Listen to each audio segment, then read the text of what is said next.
Salut à tous et bienvenue sur Valépel Lorcana FR. Comment ça va, fou? Ça va très bien et toi? Ça va très bien. Ça fait longtemps, une petite vidéo à dos sur cette chaîne, dos à dos, 2 à 2. Ouais, Ça régale. Et oui, aujourd'hui, on est là pour vous parler des premiers spoilers, l'île d'Arcasia. On a 4 petites cartes sympathiques à vous révéler, notamment la grosse nouveauté qui sont les cartes bicolores. On va vous expliquer comment ça marche, on va vous en parler.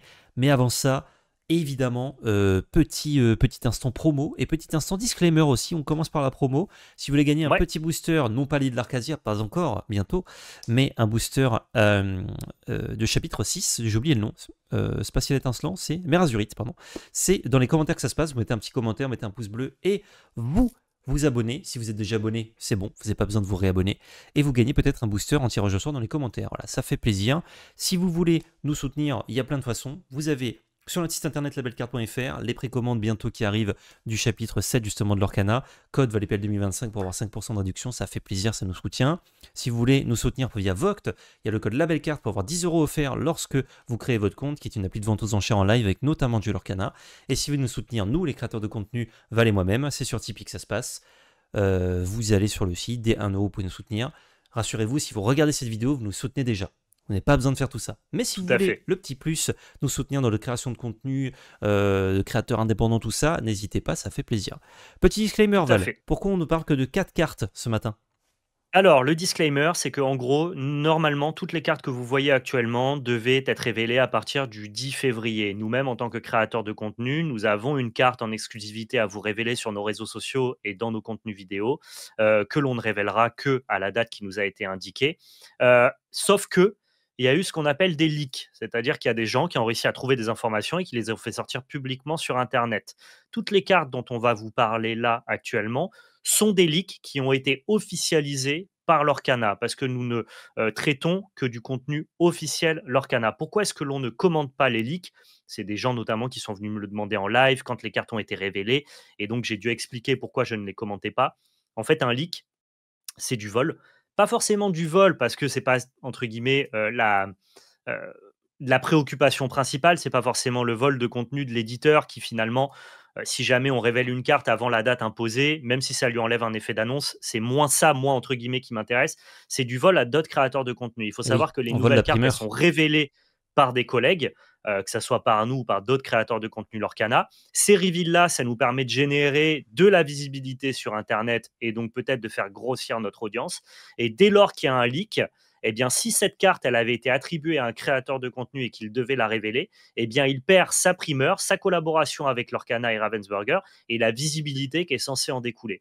Donc, sur cette chaîne, et oui, évidemment, on perd du contenu chaud, on perd le fait d'avoir un très bon contenu clickbait. Hein, dès lors qu'il y a des cartes qui sont révélées et leakées, ça fait une très bonne vidéo parce que les gens veulent notre avis rapidement sur ça. Eh bien, nous décidons de garder notre éthique que l'on garde sur Magic depuis 7 ans, de ne pas commenter les leaks, de ne pas voler du contenu à d'autres créateurs de contenu, entre guillemets, quitte à ce que finalement les cartes dont vous avez envie qu'on parle, eh bien on en parle seulement quand elles sont révélées officiellement. Je fais ce petit disclaimer-là pour vous expliquer le pourquoi du comment. Eh bien, quand il y a eu les leaks, on n'en a pas parlé, on n'a pas tweeté dessus. Et pourquoi aujourd'hui, nous vous parlerons que de 4 cartes et qu'on se reverra probablement à partir du 10 février pour la suite.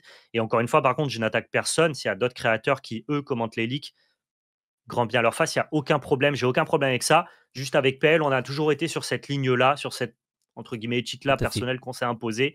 Et ça nous va, entre guillemets, de la conserver. Donc maintenant, vous savez pourquoi, parfois, quand une carte a été leakée, vous n'en entendez pas parler sur Val et PL. Tout à fait. On est parti avec On est cette première parti? carte. Lady, la princesse, fanfreluche pour 5.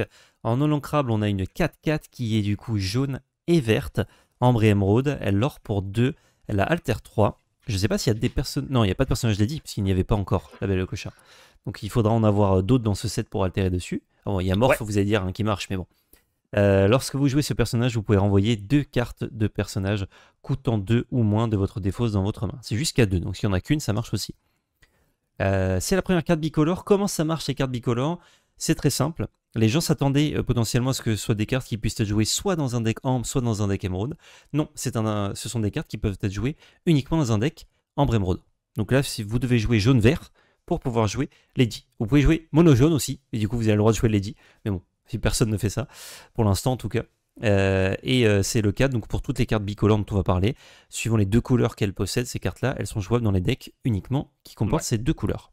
On Qu'est-ce qu'on en reviendra en fin de pense? vidéo sur ce choix de game Oui, design et on vous partagera nos avis qui peuvent même s'affronter entre l'avis de PL et le mien pour le que vous duel. puissiez comprendre le pourquoi du comment. Ils ont décidé de cantonner en fait les cartes bicolores à seulement entre guillemets les bicolorités initiales. Ça peut être intéressant en termes de game design de décrypter ça. Qu'est-ce qu'on pense de cette Lady? Moi, je la trouve assez intéressante. Évidemment, on ne sait pas encore si on aura un bon support à altération. Est-ce qu'on aura un drop 1 ou un drop 2 intéressant pour que du coup la carte soit plus intéressante que ce qu'elle ne l'est actuellement. Mais Mhm. déjà, de base, son effet pour 5, avec 2 de l'or, 4 de patate, qui prend pas Médusa, et le fait de faire un peu de value, c'est-à-dire de piocher théoriquement 2 cartes, si tant est que notre défausse Mm. contienne les 2 cartes, De les bah, repiocher. c'est un effet qui est fort en fait. Ouais, bah ça reprend des trucs agressifs, style Daisy par exemple, style Lilo, et non, c'est pas Ouais. bon de prendre Lilo. Des Bah, porcinés ou si, autres. enfin, ça peut parce que Lilo, elle arrive engagée. Oui, Donc tu peux avoir un intérêt A, tu vois. tu peux le reprendre et l'ancrer notamment, ouais. Euh, c'est toujours bien de faire un peu mémuse avec les cartes de la défausse parce qu'on le fait très peu dans l'Orcana. Donc toutes les cartes qui permettent de le faire, ça offre des possibilités. En fait, c'est comme si vous aviez une zone en plus. Cette lady, elle vous dit que, en gros, de piocher deux cartes, mais pas dans votre deck, dans votre défausse. Et ça, c'est bien. En plus de cartes que vous choisissez. C'est clairement une carte pour les decks agressifs vu son effet. Je vois pas trop ça jouer ailleurs. Après, pas forcément agressif, hyper rush, mais plutôt un deck qui va chercher Ouais. quand même à l'aurer assez rapidement. Ça reprend bien des cartes qui ont tendance à être visées par l'adversaire, notamment des Ondins, des Fred, dont l'adversaire veut se débarrasser le plus tôt possible, comme ça c'est réglé. C'est intéressant.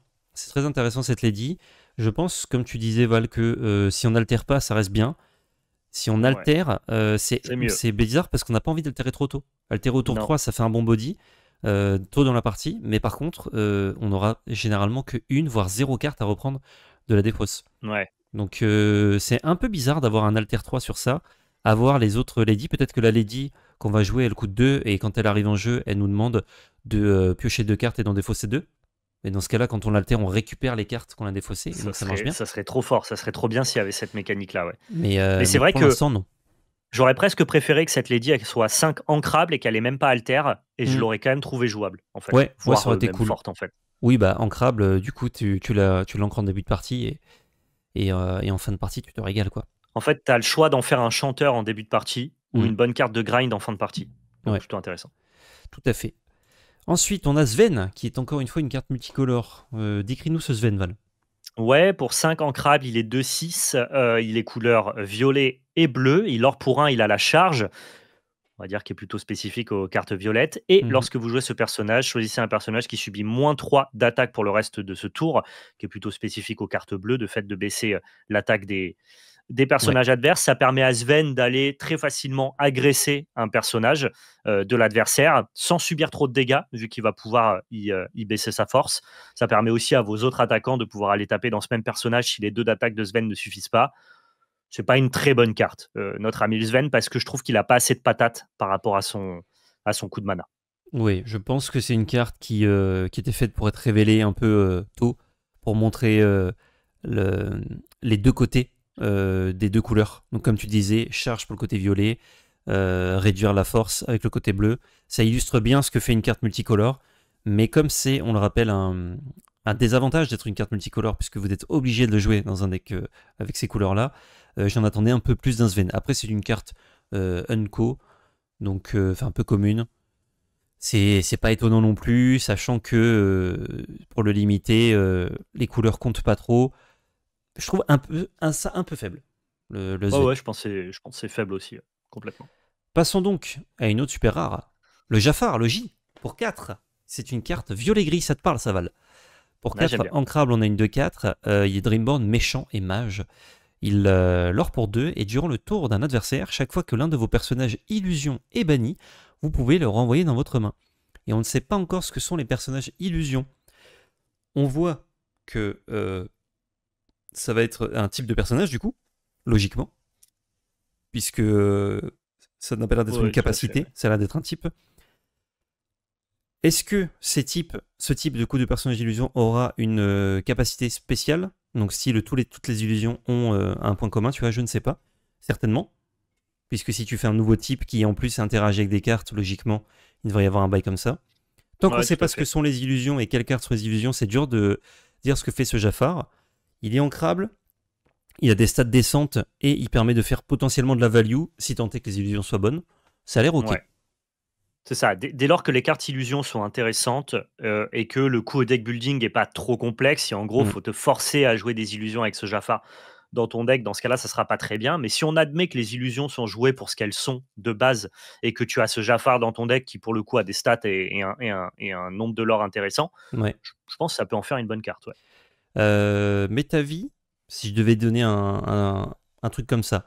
Si je prends un exemple, ce qui se fait sur Magic ou sur même d'autres TCG, les illusions, c'est généralement fait pour représenter quelque chose, mais d'éphémère. Donc ça va pas Hmm. rester là, bah, c'est une illusion, ça n'est pas tangible. Du coup, je suppose que les illusions seront des personnages peut-être un peu frêles, peut-être des personnages qui restent pas dans le temps. Typiquement, il reste Et deux du coup, ça te tours, permettrait de les recycler, de les récupérer voilà, avec Jafar pour les rejouer. Ouais, mais les deux ça a l'air tours, de il faire se sens, ouais. bannit. À Magic, il y a beaucoup d'effets sur les illusions. Quand elles sont ciblées, elles se sacrifient ou elles sont détruites. Ouais. Donc là, si c'est le cas, bah, pareil, ça permet de reprendre en main le truc. On ne sait pas exactement ce que ça fait, je suppose. Hein. Ça se trouve, c'est juste un type et il n'y aura aucune capacité. Hein. En tout Mais cas, les stats du Jafar de base sont quand même intéressantes en plus de cette ligne de texte. ouais, ça me porte à croire que on pourrait faire des trucs. Et en plus, il est dans les bonnes couleurs, Jafar. Bon, évidemment, ils font les choses bien hein, chez Disney. C'est qu'on peut shifter dessus avec le grand en violet ou Ouais, avec le cobra, si on veut. Bon, ouais, tout à fait. moins intéressant, mais ça se fait toujours. Et dernière carte, du coup, dont on va vous parler dans cette délicieuse petite vidéo, Belle, la mécanicienne.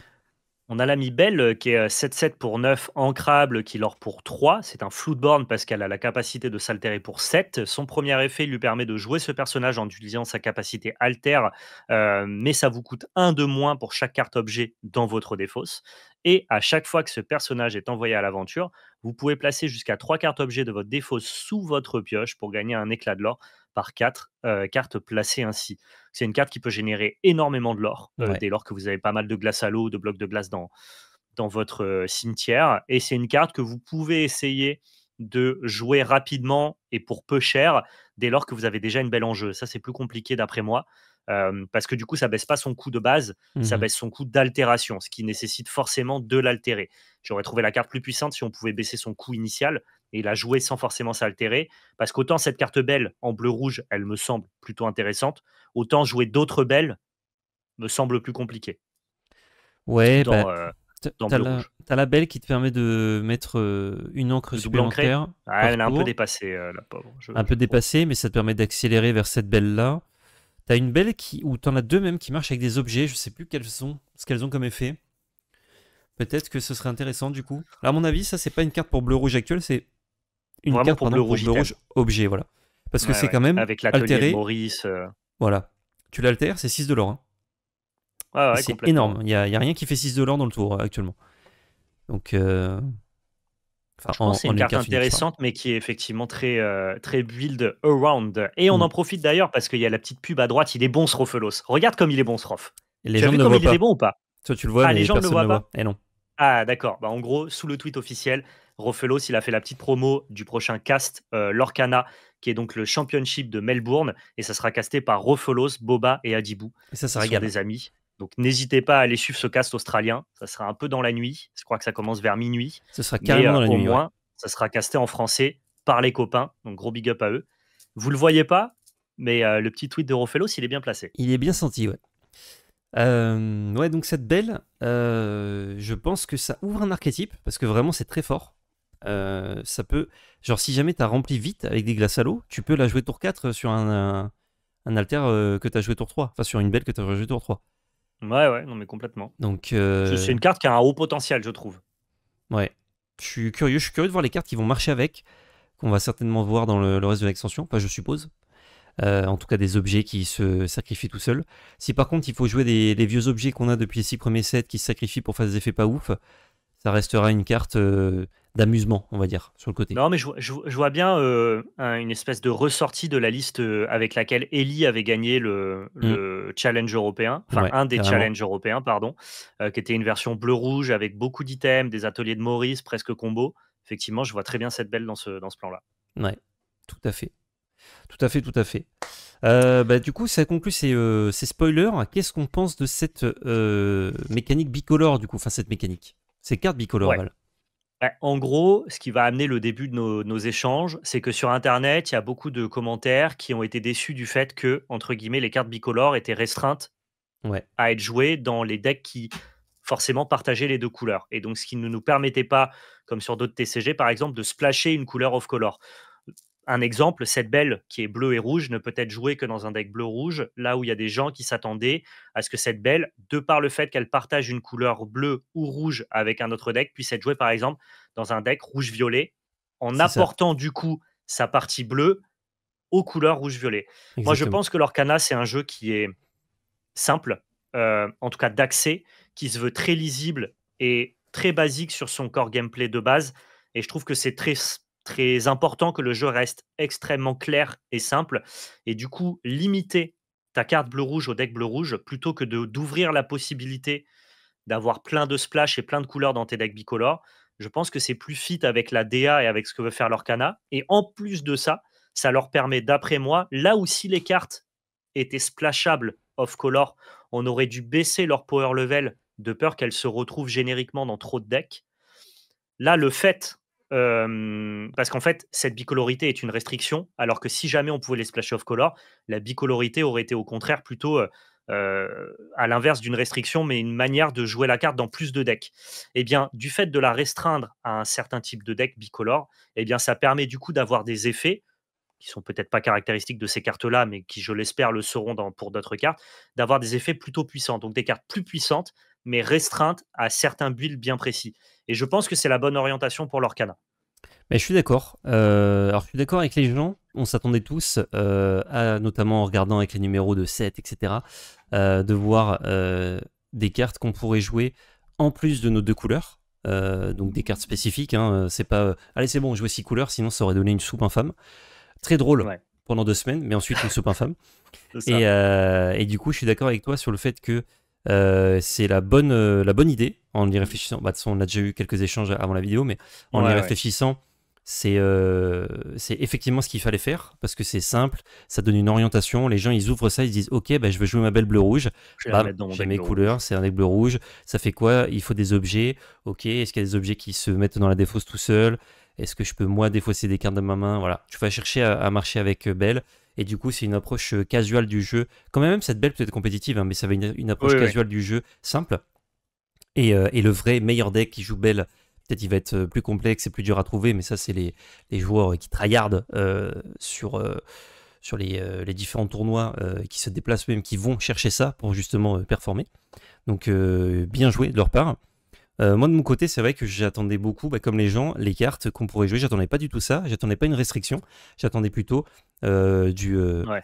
de lâcher du lest de la part de l'Orcana pour justement De moins avoir accès, encadrer le deck building. voilà, un peu moins encadré pour avoir accès à quelques cartes. Mais je m'attendais à ce qu'elle soit tout de même encadrée. Donc, comme je le disais, que c'était pas la foire aux saucisses, allez, faites ce que vous voulez, mais Hmm. plutôt, imaginons cette belle. Donc là, je fabule évidemment, mais imaginons cette belle qui est bleu-rouge. On aurait Non, mais c'est droit de la intéressant jouer comme démarche. dans n'importe quel deck qui contienne au moins du bleu ou au moins du rouge. Mais du coup, là, ça aurait été un texte directement sur la carte qui précise que si tu as par exemple une carte qui n'est pas dans tes deux couleurs principales, tu ne peux pas avoir d'autres couleurs. Donc si je joue un deck violet-bleu et que je joue Belle, j'ai accès au rouge de Belle, mais j'ai pas accès au vert par exemple d'une autre carte. Et du coup, ça me contraint et je peux pas jouer toutes les couleurs. Si jamais je décide d'en avoir un petit peu pour agrémenter, ça me donne accès par exemple à une synergie objet avec Belle que j'ai pas forcément en bleu violet, Hmm. mais je suis limité par Belle.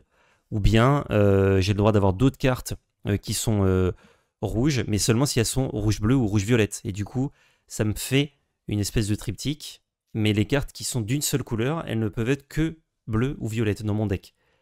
Vous Ouais, voyez ce que je veux ouais.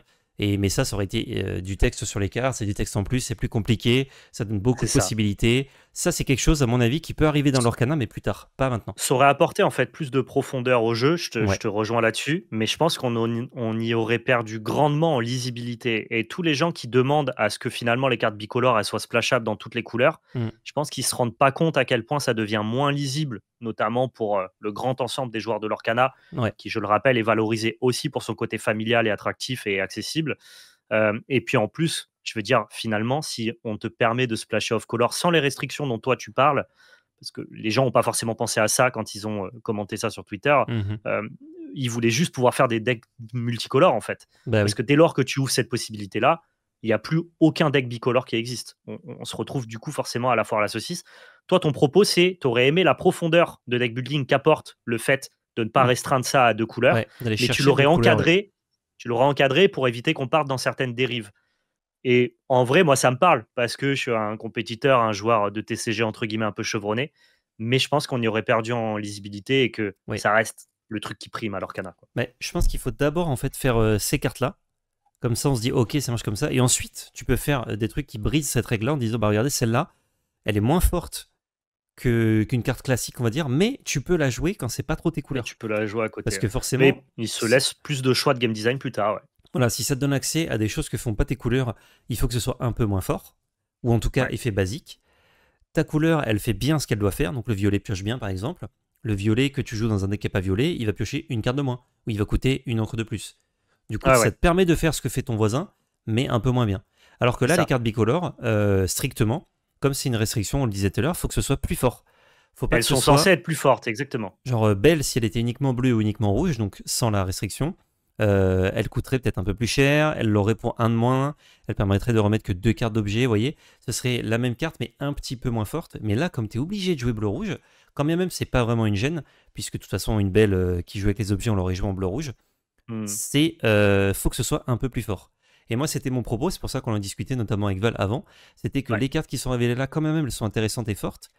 Elles me donnent pas spécialement, je me dis pas, ah ouais, c'est Tu une les trouves restriction. pas assez fortes par rapport à Voilà. leurs restrictions. Genre, en fait, je les aurais jouées de toute façon dans ces couleurs-là. Et du coup, elles sont pas spécialement fortes. Belle, pour le coup, même si elle demande d'avoir un deck complet construit autour, elle est forte. Mais elle demande Ouais. un deck complet construit autour. Si jamais n'importe quel cadre de l'Orcana, pour m'en servir, je dois construire un deck autour, Mufasa par exemple, je m'attends à ce que la carte soit puissante. Et donc c'est Ouais, je normal. suis d'accord. Donc là, j'ai pas encore. Après, il n'y a que 4 cartes révélées. Hein, mais T'as j'ai pas pas de encore la justification. validation Voilà, de pourquoi il y a cette restriction-là. Mais je te dis, exactement. cette restriction, au-delà de la puissance des cartes, effectivement, si tes cartes sont restreintes, elles ont le droit d'être plus fortes. Je Mhm. pense que c'est aussi une question de lisibilité et de choix de game design. Ouais, Il n'y a pas aussi que ce truc-là, mais je m'attends effectivement à ce qu'il y ait des cartes qui soient potentiellement plus fortes que ce qu'on a vu là. tout Et à fait. cela dit, attention, je trouve quand même que Lady et Jafar sont pas forcément en reste Bien sûr. en Ah, termes de power level, quoi. c'est pas mauvais, mais disons que par rapport à une restriction, là c'est comme si d'un coup tu rendais pas mal de cartes non ancrables, tu te Ouais, dis ah bah ok, mais si elle est non ancrable, faut qu'elle soit un petit peu plus forte. Tu vois, c'est un petit peu ça mon propos. je suis d'accord. Et je vais peut-être vous étonner, mais ce Sven que je trouve pas très bon, hein, c'est une peu commune, voilà, il est pas là pour ça. Et ben pour moi, il illustre vachement mieux que les autres cartes ce qu'on veut faire Oui, avec une tu as carte la bicolore. puissance du violet et du bleu en une seule carte. Voilà, parce que normalement, pour avoir une carte charge qui va chercher, bah, il faut jouer une carte violette. Pour avoir un effet qui réduit la force d'une carte, il faut jouer plutôt une carte bleue ou jaune des fois. Du coup là, avec une seule carte, tu as les deux effets d'un coup. Donc tu as Sven qui peut Hmm. aller chercher quelque chose et en plus qui se protège en ayant fait -3 sur ce qu'il va chercher par exemple. Du coup ça, pour moi, c'est ok. Là, tu me fais gagner une carte dans mon deck. Parce qu'en jouant juste un seul Sven, je fais les deux effets que j'ai Ouais. recherchés, même s'ils En sont fait, pas ce que très tu bons, veux, c'est un par Sven exemple. qui soit plus power. Ça justifierait plus facilement la Exactement. restriction pour toi. Mais je suis d'accord, mais je pense qu'il va y avoir ce genre de carte Je dans le pense set. qu'il va y en Hein, avoir. Tout à fait. je le vois venir, évidemment. Et du coup, pour conclure un peu sur, bah oui, ces cartes-là sont restreintes à vos decks bicolores, mais en fait, parce que moi, j'ai essayé de me projeter, est-ce que vous avez essayé d'imaginer le cas inverse, c'est-à-dire où finalement, ce Sven, tu peux le jouer dans n'importe quelle carte, dans n'importe quel deck qui joue du bleu, ou dans Mhm. n'importe quel deck qui joue du violet. Est-ce que vous vous êtes projeté juste sur la possibilité de deck building du coup, et donc, à terme, sur la gueule des decks que vous jouiez, que vous allez jouer? Bah, c'est pour ça ouais, que c'est C'est mon plus point des decks de bicolores, quoi. restreindre, parce que sinon c'est n'importe quoi. Ah bah c'est genre littéralement la possibilité qui paraît fine quand on te l'a dit verbalement, mais dans Mm. l'application, il y a plus aucun deck bicolore. Ouais, tout à fait. Et Ça devenait vraiment très très large en termes de deck building, quoi. ça me permet de faire un pont. Je n'ai pas encore d'infos là-dessus, mais je vais donner mon avis. sur le mousquetaire. Mousquetaire, si vous n'avez pas vu, il y a plein de vidéos sur la chaîne, du gameplay, construction de deck, règles de base avec Ellie qui est venu nous expliquer. Excellent format. Franchement, jouez-y, c'est délicieux. T'as pas encore joué, Val? Non, pas Faut encore. que tu te fasses un petit mousquetaire, tu vas prendre du plaisir. Ouais, ça me demande de démonter tous mes decks, c'est ça qui est un peu. C'est toujours. Quand tu joues au format singleton et que tu joues aussi au format avec 4 exemplaires, c'est toujours un peu dans l'entre-deux, quoi. Tu démontes pas, tu empruntes des cartes. Moi, j'avais 3 decks montés, j'ai emprunté une dizaine de cartes. Donc ça va. Du coup, ce format mousquetaire, il dit que tu joues 3 mousquetaires et que ces mousquetaires désignent les cartes les couleurs que tu peux jouer dans ton deck. Donc tu peux en jouer 3 au maximum. Et là, j'en ai vu passer des commentaires en mode oh, rip le mousquetaire, on peut jouer 6 couleurs, ça n'a plus de sens et tout machin. Je pense que ça va être encadré. Je sais pas si Ellie ou les gens ont déjà fait. Selon moi, la règle simple, ça va être que si tu veux jouer dans tes mousquetaires une carte bicolore, donc on va reprendre cette belle, dans tes autres mousquetaires, tu peux pas avoir d'autres cartes. Enfin, tu peux pas avoir plus que 3 couleurs. Donc, par exemple, c'est très simple d'encadrer que tu n'as le droit toujours qu'à 3 couleurs. Qu'importe que tes cartes soient bicolores. Ce qui veut dire que si tu as belle en mousquetaire, soit ça te prend déjà 2 couleurs. Soit ça te prend 2 mousquetaires, ça pourrait être une des règles, mais c'est un peu dommage. Soit tu as un mousquetaire bleu par exemple, donc tu as bleu, rouge, bleu, et le troisième il est violet, donc tu as quand même que 3 couleurs. Et en fait ça te permet par exemple, et c'est hyper intéressant, et c'est là où ça renforce pour moi le mousquetaire à contrario, c'est que tu peux avoir par exemple une belle qui est bleu-rouge, et 2 mousquetaires violets, donc tu as quand même accès à bleu, rouge, violet, mais ça t'a permis d'avoir 2 mousquetaires violets pour faire des combos ou autre par exemple. Mais je me prononce, je n'ai pas vu d'infos encore. Ça devient un peu permissif et le seul truc que je regrette un peu, encore une fois, c'est toujours question de lisibilité, de pureté de design, ça te demande de rajouter une règle sur la règle. C'est-à-dire que la règle du mousquetaire, c'était déjà de base, tu choisis 3 personnages. Et en fait, la règle, c'était pas d'avoir 3 couleurs, c'était que tu choisis 3 personnages. Et donc, par défaut, tu étais cantonné à 3 couleurs. C'était vachement smart. Sauf que là, du coup, tu dois rajouter une règle qui dit non, en fait, tu dois avoir 3 personnages, mais tu dois avoir 3 couleurs. Donc, tu es obligé de rajouter une règle. C'est vrai qu'en termes de développement de jeu et compagnie, on essaye d'éviter ce genre de trucs-là. Tout à fait. C'est facilement encadrable, quoi. Oui, après c'est non officiel et le mousquetaire, les gens qui font le mousquetaire ne savaient pas qu'il allait y avoir des cartes bicolores. Donc forcément, non. Ils trouveront une solution, vous inquiétez pas. C'est curieux, quoi. Voilà, écoutez, j'espère que cette vidéo vous a plu. N'hésitez pas à nous donner votre avis sur ces petites cartes et on se donne rendez-vous pour la suite des spoilers à partir du 10 février, évidemment. Alors je sais pas quand ça tombe, ce serait peut-être pas le 10 février que vous avez une vidéo. À moins que Ravensburger officialise d'autres leaks, dès que c'est sur le compte officiel, de toute façon, vous entendrez parler de nous. Mais d'ici là, on va attendre d'avoir quelques spoilers pour vous en parler. Là, on a fait qu'une vidéo qu'avec 4 parce que c'était quand même important de vous parler des cartes bicolores. Il y avait à dire. On va attendre qu'il y ait un peu plus de jus pour la prochaine, certainement. Des bisous, à très bientôt, et surtout n'oubliez pas, c'était de la belle magie. Ciao tout le monde. Ciao tout le monde.